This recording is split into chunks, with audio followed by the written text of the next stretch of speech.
अस्सलाम वालेकुम नाज़रीन, आप देख सकते हैं इस वक्त मैं बहरीन में मौजूद हूँ और ये स्टील ब्रिज इंस्टॉल कर दिया गया है और अब ये ब्रिज जो है ना इसको हटा दिया जाएगा। तो दराल रिवर का जो पानी है उसकी सतह में भी कमी आई है और इसको खाली कर दिया गया है।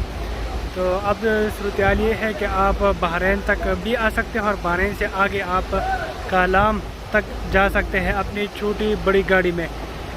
वही रोड है, चूँकि सैलाब से जो पहले का रोड था वही सूरत हाल है, लेकिन जो मुश्किलात थी, जो सैलाबी सूरत हाल बन गई थी, अब वो अल्हम्दुलिल्लाह ख़त्म हो गई है और आप यहाँ पर आ सकते हैं, बहरीन में भी ठहर सकते हैं और बहरीन से आगे आप भी जा सकते हैं।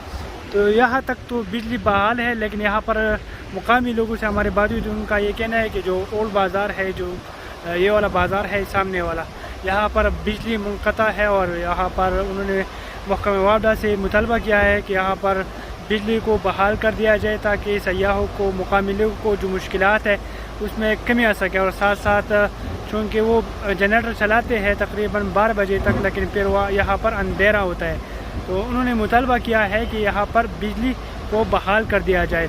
ये वाला जो बाज़ार है यहाँ पर तो बिजली बहाल है, यहाँ पर तो बिजली आपको प्रोवाइड है, लेकिन ये इस साइड पर थोड़े बहुत मुश्किलात है। तो बिजली का भी होना यहाँ पर काफ़ी बेहतरीन होना चाहिए।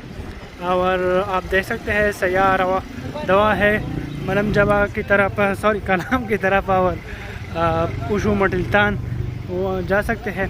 जीप में भी आप जा सकते हैं और वैसे आप अपनी छोटी बड़ी गाड़ी में रिस्क के साथ आप जा सकते हैं। अगर आप देखें तो ये छोटी गाड़ी है, ये कालाम से होते हुए अब वापस ही जा रही है, तो आप अंदाज़ा लगा सकते हैं क्या सूरत हाल है।